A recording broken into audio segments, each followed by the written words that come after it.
when you lemon make lemonade, don't stress out.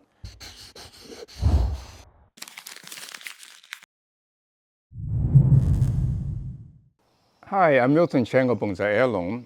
Today I'd like to work on this more mature tree, juniper, to show the steps that you take as you're closer to being a showable or displayable bonsai.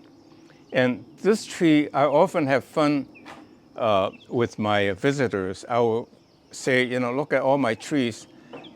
Please pick out the oldest one that I've been working on the longest. Almost nobody will ever pick this tree as my oldest tree. That was the first tree I bought, or earlier trees that I bought when I became a member of the California Bonsai Society. And I recall John Naka signed my book that I bought from him as 1972 or 74. So I bought this tree soon after that. So that's like 50 years that I have this tree, and yet it's not very big. You would never guess it's one of the longer trees I've kept. So one other purpose for doing this bonsai is to show you that, a number of people criticized me for pruning my trees too drastic. Trust me, I don't like to do that as the tree gets more mature. Like this one, why would I cut it back drastically? The only reason why I cut back drastically is to reshape the tree. And in this case, if I want to make this ramification, this branch come down a little bit, and the ramification a little bit more, I'll probably wire it. I mean, why not? I would use whatever method on hand to improve my bonsai. And let me tell you a little bit about the history of this tree. One of the very good custom that the Los Angeles Bonsai Club has, or most bonsai club has, is to, when a member is retiring or whatever, the family will sell off the trees to the club member at a fair price. And so, and that was about 1974. One of the members actually passed away, and so I went to their home and bought this tree, and it wasn't at all look like that. It was in a flat pot, very shallow flat pot, and a clump of five or so branches coming up, a clump of this prostrata juniper. And I was happy to get any old trees. So the trunks were not very large, about maybe at most this size, the biggest one. So I got this clump, but then soon they died off. I wasn't very good at it, and I also believe in the old fairy tale that to keep your bonsai dry. So they died off, and my point is that you got to keep working at it. And when you have make lemonade, don't lament that you lost something. Like the other branches all died off, and in the meantime, because it was in a clump, the trees are kind of spread out a little bit. And so I made a double trunk, gradually, eventually. And then you see, for example, this was the apex. Up until recently, this was the apex. So I was trying to make it into a double trunk apex.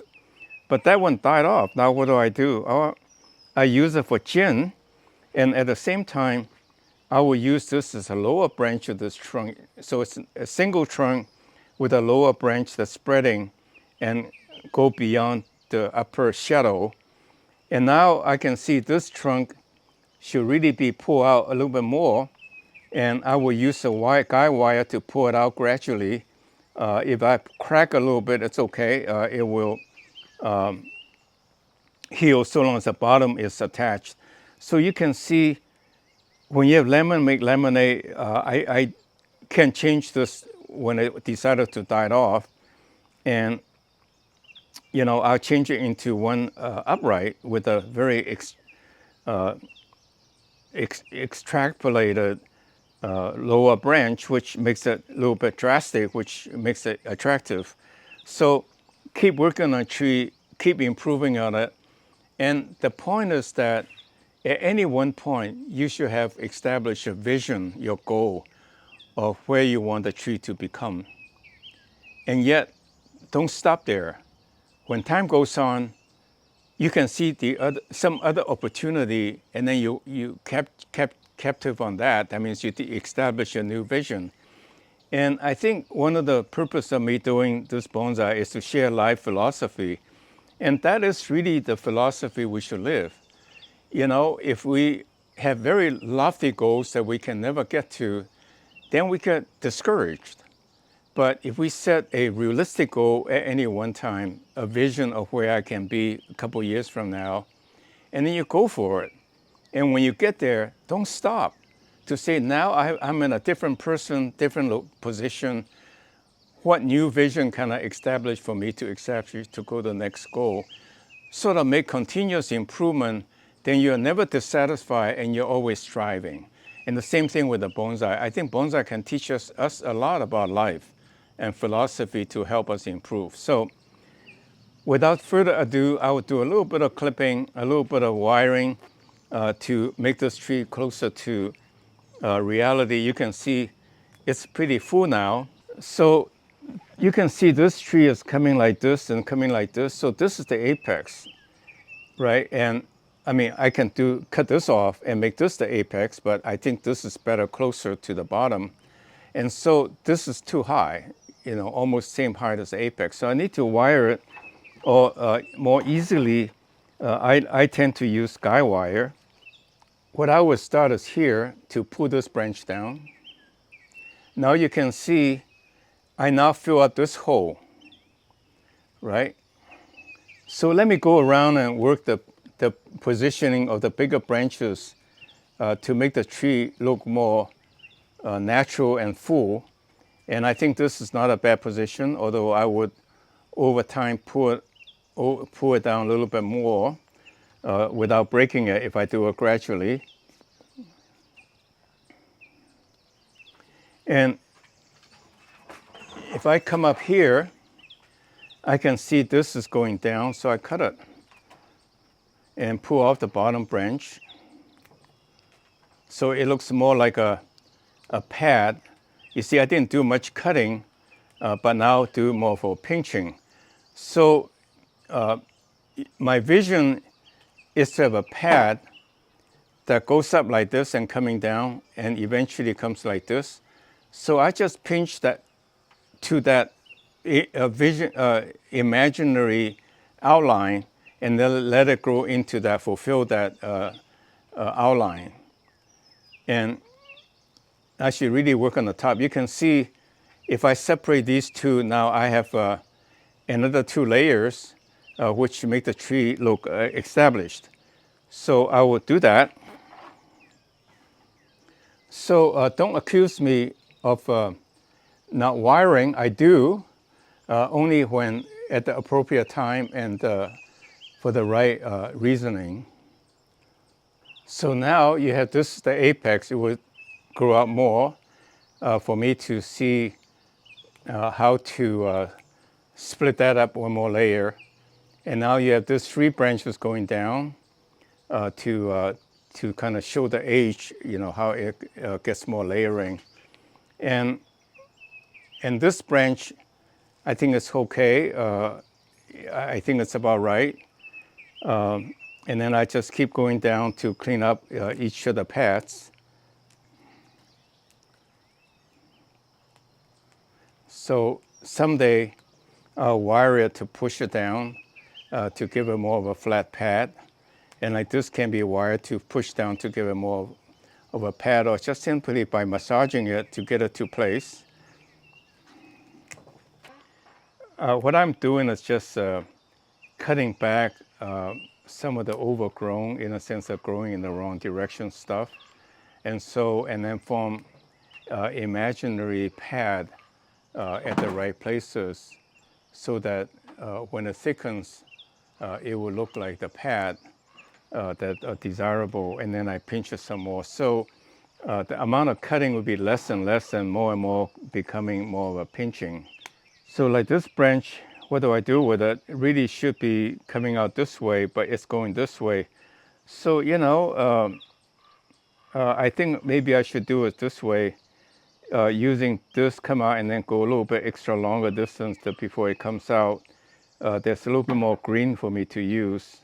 If I just cut it off here, which is the right thing to do, and then the branch going to the side, it would become too sparse.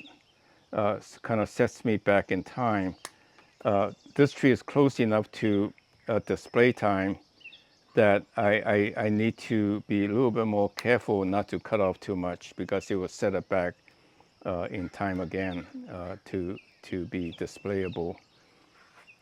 So the paths are not perfect, but it's a start. Like this part, it's way too sparse in the sense of they're out. So I cut it back a bit, not too much, so that it will form the imaginary pad here.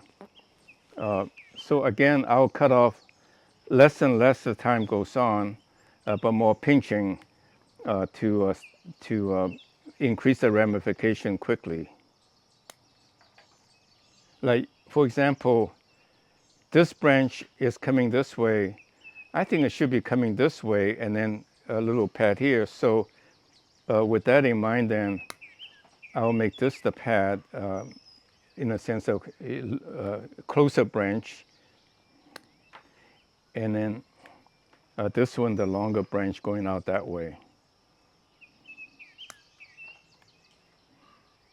And I can massage it a little bit to make it come down to speed up the ramification process rather than cutting back and start over again. So I will show this tree again probably no sooner than 6 months.